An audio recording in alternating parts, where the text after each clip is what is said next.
ఈరోజు గౌరవనీయులు వైఎస్ఆర్ పార్టీ జాతీయ అధ్యక్షులు మాజీ ముఖ్యమంత్రి వర్యులు వైఎస్ జగన్మోహన్ రెడ్డి గారి ఆదేశాల మేరకు మీ అందరికీ తెలుసు, ఏదైతే ఈ రాష్ట్రంలో ఉపాధ్యాయ ఉద్యోగులు భర్తీ చేసేందుకు ఈ ప్రభుత్వం చేపట్టిన డిఎస్సి ఎగ్జామ్స్ ఏవైతే ఉన్నాయో ఉపాధ్యాయుల పోస్టులు ఫిల్ చేసే కార్యక్రమం, ఆ కార్యక్రమం ఈ ప్రభుత్వం తీసుకున్నది పారదర్శకంగా లేకుండా కేవలం ఉద్యోగాలు అనర్హులకి, ఎవరైతే అవినీతి ముట్ట చెప్పిన వాళ్ళకే ఈ ఉద్యోగాలు వచ్చాయే తప్ప ఎక్కడా కూడా అర్హులకు అందలేదని చెప్పి అనేక ఆరోపణలు వచ్చాయి. ఆరోపణలే కాదు, ఆధారాలతో సహా మరి ఈ ప్రభుత్వానికి చూపించాం. ఓ పక్క ఎవరైతే ఉపాధ్యాయ పరీక్ష రాసిన నిరుద్యోగులు ఉన్నారో వాళ్ళందరూ కూడా ప్రతి జిల్లాలో కూడా వారు అడిగారు, అయ్యా మా జిల్లాలో మెరిట్ లిస్టులు పెట్టండి, మేము ఏ రకంగా మాకు మార్కులు వచ్చాయో, మాకన్నా తక్కువ ఉన్న మార్కులు వచ్చిన వాళ్ళకి ఉద్యోగాలు వచ్చాయంటే ఈ ప్రభుత్వం ఎవరి మాట కూడా పెడచెవిని పెట్టింది. దానికి అనుగుణంగా ఈ కార్యక్రమం ముఖ్యంగా యువత కోసం, విద్యార్థుల కోసం గౌరవ జగన్మోహన్ రెడ్డి నాయకత్వంలో గత 3 రోజులుగా రిలే నిరాహార దీక్షలు చేశాం. పెద్ద ఎత్తున విద్యార్థులు పాల్గొన్నారు. పెద్ద ఎత్తున ఎవరైతే డిఎస్సిలో పరీక్ష రాసి వారు ఉద్యోగం అందలేదో రాలేదో వారందరూ కూడా పాల్గొన్నారు. వారే కాకుండా తటస్థులు, మేధావులు, అనేక రాజకీయ పక్ష నాయకులు కూడా పాల్గొని మద్దతు పలికారు ఈ కార్యక్రమానికి. ఈ ప్రభుత్వం కూడా 3 రోజులు మేము చేసిన నిరాహార దీక్షలో అక్కడక్కడ అడ్డంకులు సృష్టించినప్పటికీ మరి ప్రజల మద్దతుతో, యువత మద్దతుతో వైఎస్ఆర్ పార్టీ నాయకులు, కార్యకర్తలు పెద్ద ఎత్తున 3 రోజులు నిరాహార దీక్ష చేశారు. మరి ఈరోజు ఈ కార్యక్రమం ఒక ర్యాలీ పెట్టాలి నియోజకవర్గ స్థాయిలో అని చెప్పి గత 4 రోజుల ముందే మరి పోలీసు వారు అనుమతి కూడా కోరాం. మరి వారు కూడా అనుమతి ఇచ్చారు. ఆ అనుమతికి అనుగుణంగా మరి ఇక్కడి నుంచి మన అంబేద్కర్ విగ్రహం మీదుగా మరి అంబేద్కర్ గారికి నివాళులు అర్పించుకొని బైపాస్లో రాజశేఖర విగ్రహం వరకు కూడా ఒక ర్యాలీ చేద్దాం. ఈ ప్రభుత్వం దిగొచ్చేదాకా ముఖ్యంగా 3 డిమాండ్లో ప్రధానమైన డిమాండ్లు ఈ కార్యక్రమం చేపట్టాం. ఒకటి, ఏదైతే మీరు మెగా డిఎస్సి అన్నారు, మెగా డిఎస్సి కాదు, దగా డిఎస్సిగా అయిపోయింది. ఖచ్చితంగా దీని మీద ఎంక్వైరీ, సిబిఐ ఎంక్వైరీని వేయండి. ఆ సిబిఐ ఎంక్వైరీ వేసేంత వరకు దానికి ప్రాతినిధ్యం వస్తున్న గౌరవ మంత్రివర్యులు నారా లోకేష్ గారు రాజీనామా చేయండి అని చెప్పి మేము డిమాండ్ చేస్తూ ఉన్నాం.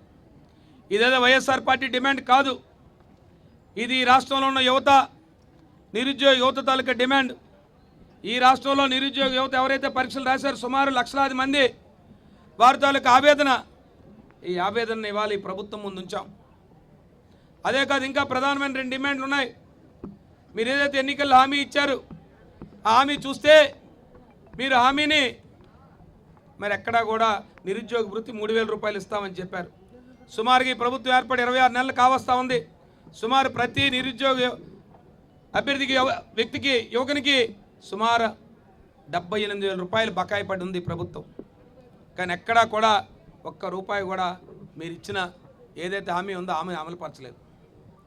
అదే కాదు, ఏదైతే పేద విద్యార్థులు, ఇక ఈ రాష్ట్రంలో ఉన్న పేద బడుగు బలహీన వర్గాలకు సంబంధించిన పేద విద్యార్థులు మరి ఏదైతే ఫీజు రీయింబర్స్మెంట్ పథకం ఉందో జగన్మోహన్ రెడ్డి నాయకత్వంలో ఆనాడు వసతి దీవెన, విద్యా దీవెన, విదేశీ విద్యా దీవెన అని పెట్టి ప్రతి పేదవాడు కూడా చదువుకునేటట్టుగా, ప్రతి పేదవాడు తన ఆలోచన తగ్గట్టు, లేదు తనకున్న ఆలోచనలతోనో తనకున్న తెలివితేటలతోనో ఈ ప్రభుత్వం మీద ఆధారపడి అతను డాక్టర్ గానో, ఇంజనీర్ గానో, సాఫ్ట్వేర్ ఇంజనీర్ గానో తనకు కావలసిన ప్రతిభతో తన ఉన్నతమైన స్థానాలకు వెళ్ళే విధంగా ప్రభుత్వం సహకరించేది. కానీ ఇవాళ ఈ ప్రభుత్వం అలాంటి కార్యక్రమం చేయలేదు. ఇవాళ సుమారు 9,500 కోట్ల రూపాయల బకాయిలు ఈ ప్రభుత్వం ఇప్పటికే బకాయి ఉంది ఫీజు రియంబర్స్మెంట్ పథకం కింద. దాన్ని కూడా విడుదల చేయమని డిమాండ్ చేస్తూ ఉన్నాం. కానీ ప్రభుత్వం పెడచెవిని పెడతా ఉంది. ఓ పక్క ఈ ప్రభుత్వం అప్పుల పాలైపోతూ ఉంది, అప్పులు చేస్తూ ఉంది. నేను ఎప్పుడో ముఖ్యమంత్రి గారు పత్రికా సమావేశం పెట్టి చెప్తా ఉన్నారు, ఈ రాష్ట్ర బడ్జెట్ అంతా ఉద్యోగస్తుల జీతాలకే సరిపోతుందని చెప్పి. మీరు గతంలో 14 సంవత్సరాలు ముఖ్యమంత్రిగా పనిచేశారే, మీ అనుభవంతో మీరు చెప్తారే ఈ దేశంలోనే సీనియర్నని. అలాంటి మీరు ఇవాళ బడ్జెట్ ప్రవేశపెట్టేటప్పుడు వచ్చి మీరు గణాంకాలతో సహా బడ్జెట్ ప్రవేశపెడతారు. మీ సూపర్ 6 హామీలు అమలు పరుస్తామని చెప్తారు. ఇవాళ బడ్జెట్ అయిపోయిందంటే ఇవాళ ప్రధానమైన డిమాండ్లు ఎవరైతే ఏ వర్గాల వారు అడుగుతూ ఉంటే మీరు వచ్చి చెప్తా ఉన్నారు, మీకు బడ్జెట్ వచ్చి కేవలం ఉద్యోగస్తుల జీతాలకే సరిపోతుందని చెప్తా ఉన్నారు. కానీ మీరు డబ్బంతా తీసుకెళ్లి రాష్ట్రంలో అప్పుల పాలై సుమారు 3.5 లక్షల కోట్ల రూపాయలు అప్పు చేసి ఈ అప్పుని కేవలం అమరావతికి తీసుకెళ్లి అమరావతిలో మీరు వచ్చి ఎవరికి అక్కర్లేని రాజధాని కడుతూ ఇవాళ ప్రతి పేదవాడి మీద ఈ రాష్ట్రంలో ఉన్న ప్రతి ఒక్కరి మీద ఇవాళ అప్పు భారం మోపే పరిస్థితి తెచ్చారు. అంటే మీరు ఎన్నికల్లో హామీలు ఇస్తారు, అబద్ధ హామీలు మోసపు మాటలు చెప్తారు. ఎన్నికలు అయిపోయిన తర్వాత మీరు కేవలం మాయ మాటలతో గ్రాఫిక్స్తో మీరు కాలాన్ని గడుపుతూ మీరు ప్రభుత్వాన్ని నడుపుతూ ఉన్నారు. ఇవాళ చాలా ప్రజాస్వామ్యంలో దుర్దినం. ప్రజాస్వామ్యంలో ప్రశ్నించే హక్కు అనేది రాజ్యాంగం కల్పించింది. ఆనాడు బ్రిటిష్ వారి మీద ఈ దేశంలో ప్రతి పౌరుడు పోరాడాడు. ప్రతి వారి మనోభావాల్ని ఆనాడు బ్రిటిష్ వారు కూడా గ్రహించి ఈ దేశంలో ప్రతి ఒక్కరు స్వాతంత్రం కోరుకుంటున్నారని చెప్తే ఆ రోజు ఉద్యమాలు జరిగాయి, హింసా ఉద్యమాలు జరిగాయి, అహింసా ఉద్యమాలు జరిగాయి. వాటిని కూడా వారి పరిగణలో తీసుకొని బ్రిటిష్ వారు కూడా యుద్ధం చేసిన ఘనత ఉన్న ఈ ప్రపంచం ఈ దేశంలో ఇవాళ ప్రజాస్వామ్యంలో ప్రశ్నించే హక్కు ఉంది ప్రతి ఒక్కరికి. ఈ ప్రభుత్వం ప్రశ్నిస్తూ ఉన్నాం. ప్రతిపక్ష పార్టీ అంటేనే ప్రశ్నించే తత్వం ఉంటుంది. ఈ ప్రభుత్వం చేస్తున్న తప్పులు ప్రశ్నిస్తాం. ఈ ప్రభుత్వం ఇచ్చిన హామీలు అమలుపరచమని చెప్తాం. ఈ ప్రభుత్వం జరిగిన దురాఘాతాలు ప్రశ్నిస్తాం. అంతేగాని మేము అడ్డుకుంటామని చెప్పడం చాలా అన్యాయం. ఇవాళ ప్రజాస్వామ్య పద్ధతిలో ఇవాళ మేము ర్యాలీ చేసుకుంటామని చెప్తే ఎక్కడ కూడా ప్రభుత్వం అడ్డంకులు సృష్టిస్తూ ఉంది. ఎక్కడ కూడా బయలుదేరలేదు. ఎక్కడికక్కడ మా కార్యకర్తలను అడ్డుకున్నారు. ఏ ప్రాంతాల నుంచి వస్తున్న అడ్డుకున్నారు. ఎక్కడికక్కడ నిలువరించే కార్యక్రమాన్ని చేస్తూ ఉన్నారు. ఈ ప్రభుత్వాన్ని తెలియజేస్తూ ఉన్నాం, ప్రజాస్వామ్యంలో ఇది మంచి పద్ధతి కాదు. ప్రజాస్వామ్యంలో ప్రతి ఒక్కరి తాలూకా ఆలోచనని వారి తాలూకా అభిప్రాయాల్ని తెలుసుకునే తత్వం ఈ ప్రభుత్వానికి ఉంది. రాజ్యాంగం కల్పించిన హక్కు ప్రతి పౌరుడికి. మీరు ప్రభుత్వంలో మీరు ప్రమాణ స్వీకారం చేసేటప్పుడే ఈ రాష్ట్రంలో ప్రతి ఒక్కరికి అనుగుణంగా పరిపాలన చేస్తామని చెప్పారు. కానీ ఇవాళ చూస్తూ ఉంటే మీరు ఎక్కడికక్కడ అనదొక్కే కార్యక్రమం చేస్తూ ఉన్నారు. ఇది మంచి విధానం కాదు ప్రభుత్వానికి. ఇవాళ శాంతియుతంగా విద్యార్థుల పక్షాన ఒక నిరుద్యోగ యువత పక్షాన ఇవాళ వైఎస్ఆర్సీపీ పార్టీ ఇవాళ భీమిలి నియోజకవర్గంలో శాంతియుతంగా మేము ర్యాలీ చేస్తామంటే ఇవాళ ఈ ప్రభుత్వం మాకు అనేక అడ్డంకులు సృష్టిస్తూ ఇవాళ నిలువరిస్తూ మీరు ఈ కార్యక్రమం చేయొద్దని చెప్తా ఉన్నారు. ఇది మంచి సాంప్రదాయం కాదని ఇవాళ ఈ ప్రభుత్వాన్ని తెలియజేస్తూ ఉన్నాం. ఎందుకంటే ఇవాళ చేస్తున్న కార్యక్రమం ఇవాళ ఈ ప్రభుత్వంలో చేసిన ఏదైతే డిఎస్సిలో అనేక అవకతవకలు జరిగాయి దాని మీద ఎంక్వైరీ వేయండి అని కోరుతా ఉన్నాం. అలాగే మీరు రాజీనామా చేయాలని కోరుతా ఉన్నాం. ఏదైతే మీరు నిరుద్యోగ భృతి హామీ ఇచ్చారో హామీ అమలుపరచని కోరుతా ఉన్నాం.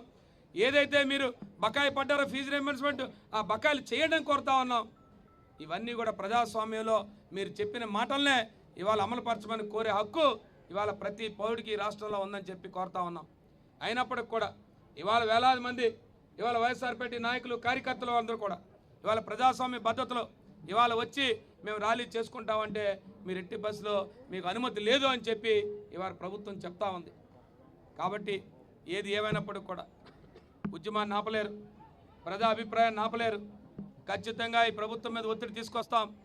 ఈ ప్రజల పక్షాన ముఖ్యంగా యువత పక్షాన విద్యార్థుల పక్షాన ఖచ్చితంగా ఈ ప్రభుత్వాన్ని నిలవరిస్తాం, ప్రభుత్వాన్ని నిలదీస్తాం.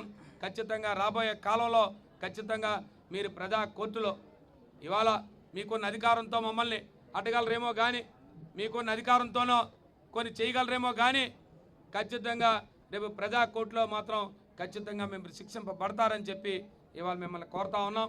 ఏది ఏమైనప్పటికి కూడా ఇవాళ వైఎస్ఆర్సీపీ శ్రేణులందరూ కూడా ఎన్ని అడ్డంకులున్నా ఎన్ని ఇబ్బందులు వచ్చినా ప్రతి ఒక్కరూ కూడా ఈ కార్యక్రమానికి హాజరై దీన్ని దిగ్విజయం చేసినందుకు ప్రతి ఒక్కరికి కూడా పేరు పేరున ఈ భీమిలి నియోజకవర్గానికి సంబంధించిన ప్రతి ఒక్కరిని, ముఖ్యంగా మాకు పరిశీలకులుగా నియమించిన తైనాల విజయ్ కుమార్ మాజీ శాసనసభ్యుల వారిని కానీ, మా 3 మండలాల నుంచి ఎంపీపీలు, జడ్పీటీసీలు, మండల పార్టీ అధ్యక్షులు కానీ, లేదు 1వ వార్డు నుంచి 8వ వార్డు 98వ వార్డు వరకు అధ్యక్షులు కానీ, లేదా వైఎస్ఆర్ పార్టీ శ్రేణులు కానీ, ప్రతి ఒక్కరికి, మా మహిళా అధ్యక్షులు కానీ, ప్రతి ఒక్కరికి పేరు పేరున ప్రతి ఒక్కరికి ధన్యవాదాలు తెలియజేస్తూ, ఖచ్చితంగా ఏది ఏమైనప్పటికీ కూడా ఈ పోరాటం ఆగదు.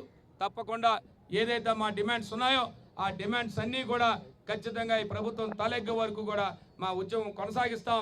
తప్పకుండా ఈ ప్రభుత్వం మీద ఒత్తిడి తీసుకొస్తామని చెప్పి మిమ్మల్ని అందరినీ కోరుకుంటూ సెలవు తీసుకుంటా ఉన్నాను.